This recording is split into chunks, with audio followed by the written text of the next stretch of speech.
What's going on YouTube? So today I'm going to be comparing the Redcat Kaiju and the Arrma Kraton 4S. This video will pretty much cover the Outcast 6S as well, but the Outcast is actually about an inch and a half shorter wheelbase. So other than that, they're pretty much the same exact truck, so the comparison's fair. Now, some might say, oh, well, it's a 6S truck compared to a 4S truck, but it's the value that we're looking at here. They're both $400 trucks, and that's why we're doing this video. All right, so let's jump right in this. Just look at the visuals on them. They're both great looking trucks.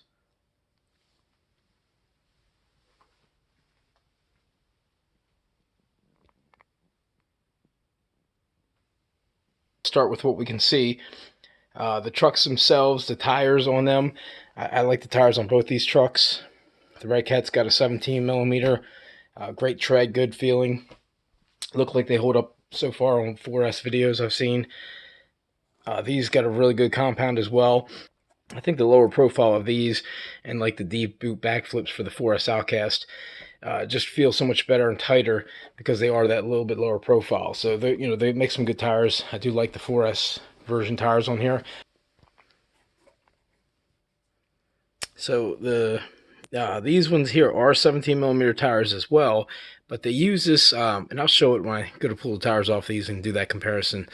But this is just like a cap right here that goes on, and it goes onto the stub axle and makes it basically fills the gap of the 17-inch rim. So I mean, it's just a different setup. It's not a true 17. I really don't know how much money difference that would have been for them to do that, but either way, it's still a 17, and that's what they came up with. Never did like the lack of bumper support out of a stock Arrma. It's just all nose, where even the tires stick out just a tad, but when they cushion in, it's still possible of hitting your nose right there. And of course, any damage to the nose right behind there is the towers and the shocks and everything else. This is definitely going to give it some more resistance. And I know we can get T-bones and things like that, but we're talking about out the box, what you get here. So I'm not going to cover any of that. All right, so the wing. This one's got the wing on it, which, these tend to break off. You guys bashing and things. The wheelie bars on this. They use the same wheelie bar that's on the Big Rock 3S. And this centerpiece right here is a weak point. It will probably snap if you land on it once or twice. Mine did it on the Big Rock the first day. I went ahead and put a T-bone on it, but I've seen numerous other people break that in that same spot. Whereas this wheelie bar is stout. I mean, it's already up at its highest position. There's just so much more to it. It's very solid. It's got the nice rubber wheels on it. It's just, this wheelie bar, to me, is going to handle the power of the 6S truck throwing it back, where this one here, is good enough to keep it down. But, when you're bashing and you're going to land on that, it's not going to handle the same way as if you land on this. I mean, if you came straight down on this with all this extra bracing here, and then, the bottom been attached to the down by the block, it's just an overall better setup. So now we're getting the bodies off here. Let's do a quick comparison on the bodies. I'm going to get these things turned around real quick, side by side, and we'll look at the wheelbase and stuff like that as well. All right, so the bodies, they both give you the clip tether here to keep the clips in place. Arrma's got a really good, always has a really good feeling body. I mean, like this piece here, it's really hard to flex this and bend it in. It's just really tough. The Kaiju sides are a little bit more flexible. The front and hood and all this stuff is really tight and solid. It's got a real solid grip when you pick it up from the top. Just as far like that, but again, the sides are definitely more flexible. Now, you throw some Gorilla Tape on this, and this thing will almost be able to roll in as far as durability goes and taking a beating. This one, maybe it cracks before it bends. I mean, I've only cracked one Arrma body, so I'm not going to put it down. As far as that goes, I'm not going to predict it cracking when we don't know the circumstances. So, just saying that, Gorilla Tape's going to help either body. And the fact that this is a little flexible is not a downfall.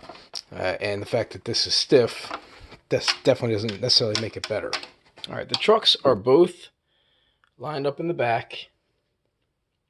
You can see that the Creighton is roughly, I mean, what are we talking here? Probably a quarter of an inch longer wheelbase. But with that being said, if you look at the Outcast is an inch and a half shorter wheelbase than the Creighton.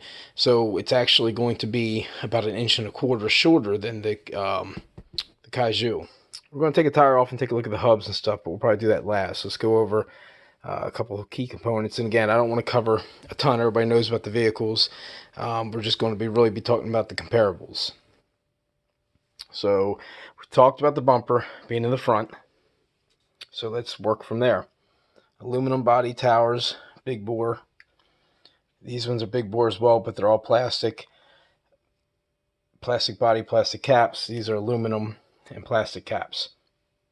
The little tower here, again, being a dealer and being in RC groups, you see this sheared a lot. Like the pressure of this shock getting jammed up has cracked and splits this. I doubt I'm going to see that happen just as easily, and this is not going to be an issue. I mean, there's literally no twist whatsoever to this whole tower, which this one's so small, you're not going to have any twist either. But the point is how this thing is attaching and how this tower feels like it's built compared to this being hollow in here, just past this. I mean, it's only basically a U-shaped cover that goes over that shock, and it shears right off. This is bolted into the front, and this is real thick, really reinforced plastic, possibly in composite right here.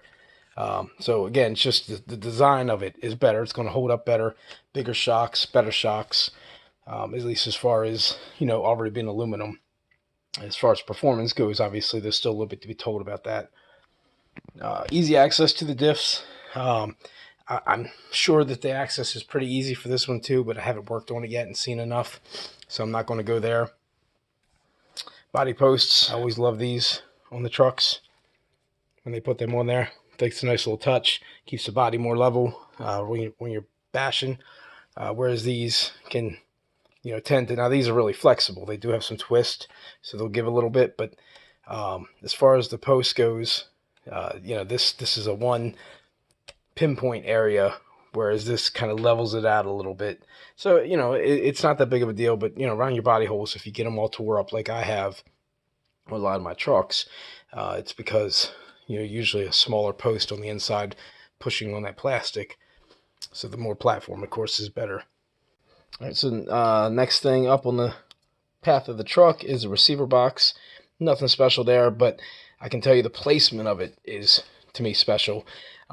Especially when you get out and start changing receivers, or if you're having an issue and you're trying to find out what's wrong with your truck and you want to troubleshoot it.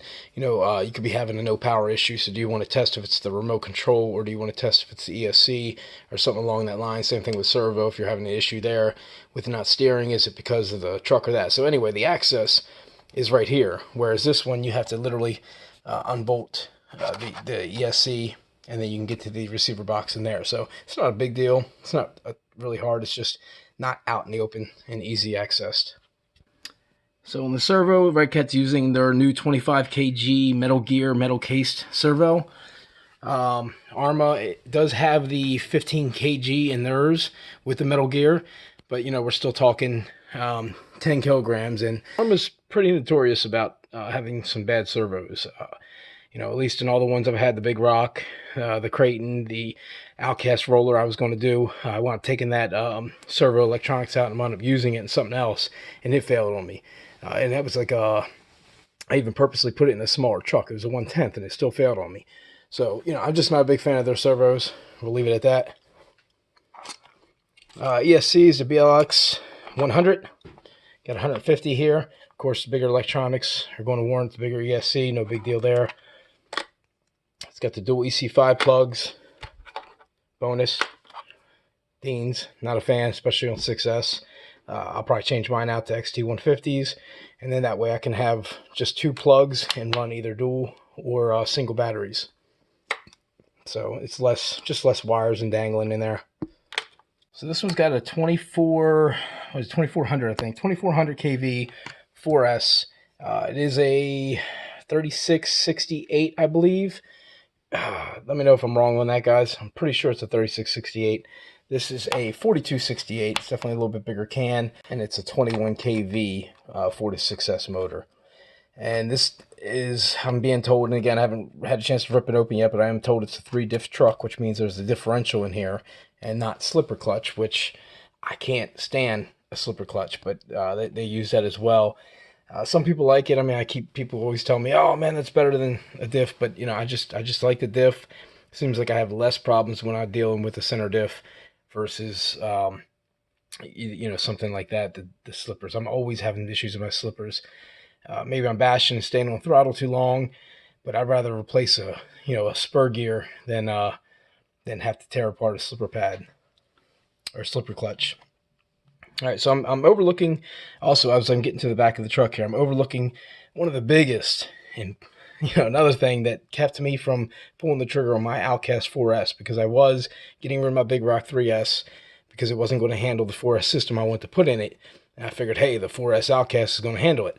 Well, they went with plastic shafts again, and it wasn't even 2 days in, and I was fine with it. I was like, okay, they made them beefier, they look thicker. I'm cool with that. And a couple days on the Arrma RC groups, I started seeing a couple people having to twist the U-joint, break at them right here at the top. That to me was a huge turn off because I was hoping that they were stronger and going to handle it. And again, I don't know how he broke it as far as what he really did, bashing and things like that. But I've seen it come up more than just once. And it was enough to steer me away from that because, I had planned on, with the extra room, going big boy on this. And I knew that I was in danger of it not holding up for me. So I chose not to. But again, that's a turn off to me. Plastic shafts, I don't care if they're, quality or not. You can't compare it to a steel shaft. And these are some nice beefy steel shafts too. And these are 5mm shafts, I believe. They come up under on my caliper tool just under 5, but they're roughly about a 5mm shaft. So again, to me that's a big bonus. Huge bonus actually. Rear tower is going to be more just like the same. These hollow like U things that go around the shock can snap off right here. The wing's a liability to snap off. So, again, that's, some people want a wing truck, that's fine, but it breaks off, you can turn it into a truck and it's not a big deal. It's not even on here, so again, it's not really a fair comparison. Big bore shocks as well in the back. Big bore aluminum shocks, same thing. This tower's massive in the back here. Huge bracing. I mean, you can see how thick this is, and it's solid, whereas this is open. So that, again, giving it to the towers on that. Wheelie bar system, already discussed that. It's much better design all the way around as far as the wheelie bar system goes. It does have 2 red LED lights and two white LED lights in the front.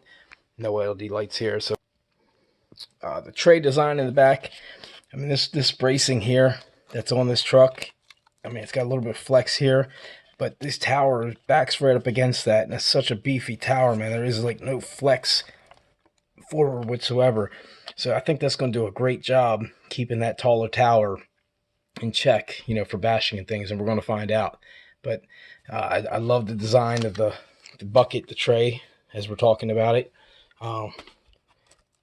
Plastic shaft in the center, guys. Another downfall for me, but as I'm speaking about the bucket and the tray, this one, it felt confining to me, but it was really just because these side guards, which are made to keep dust and stuff out, so I really don't have a problem with that. This does have a come with a dust mesh, like a knit mesh that goes around. It does come with that, so you won't have to go out and spend 15-20 bucks on one of them.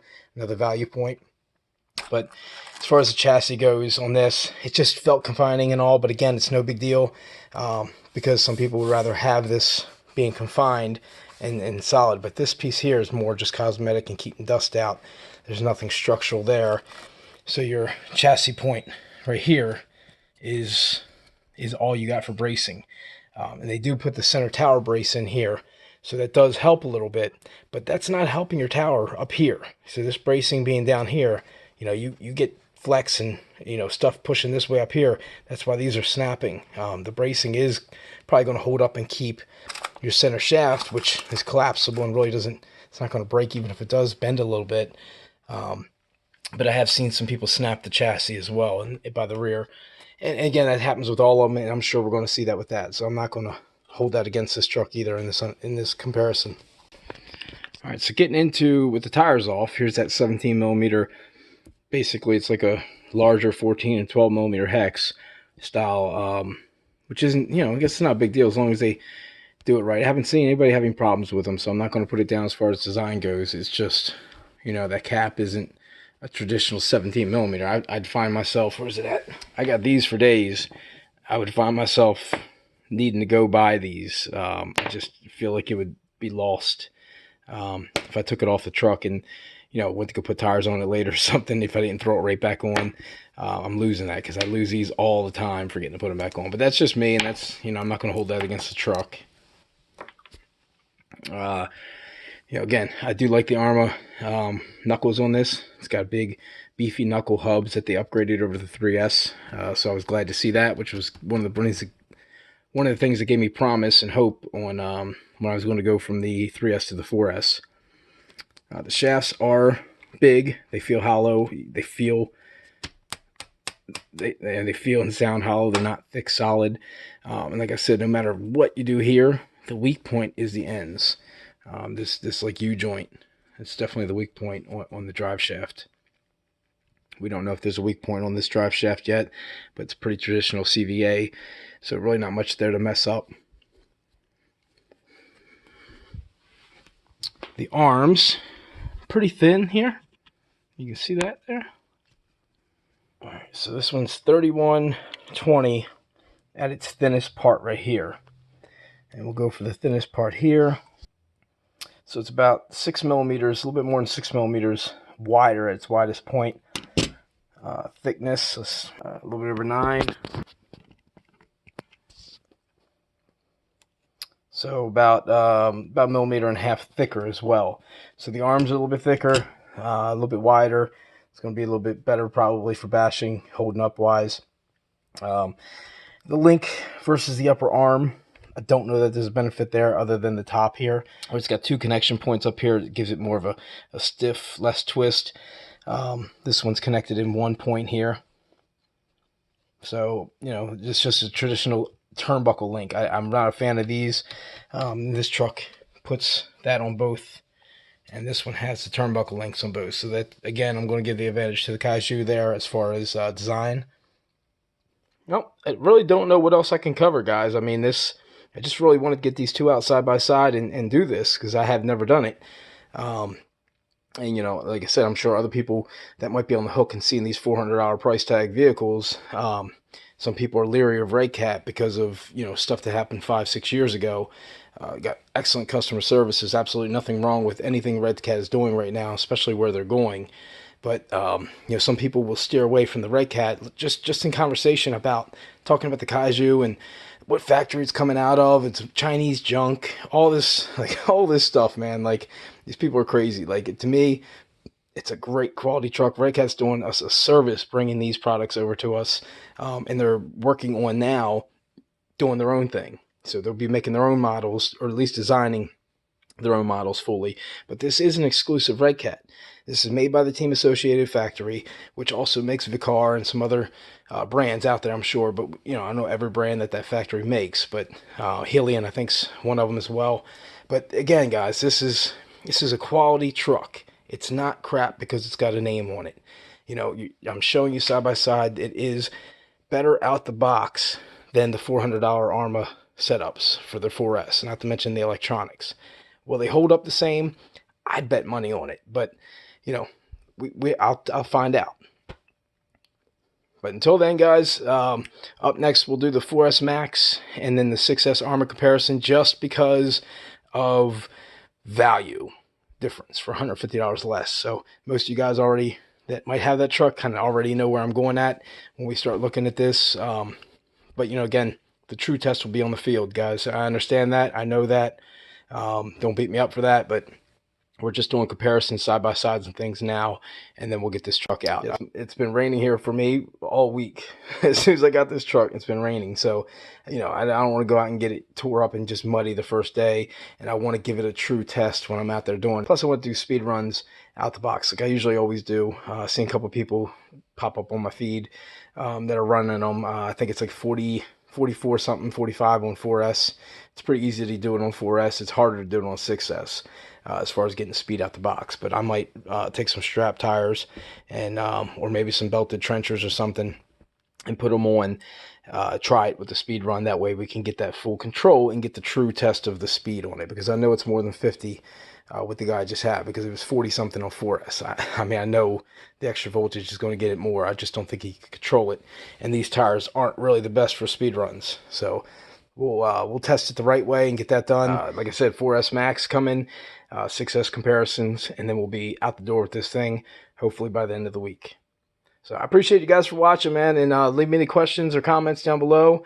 And if you like this video, man, give it a thumbs up for me, because, you know, every like matters, man. I appreciate everybody.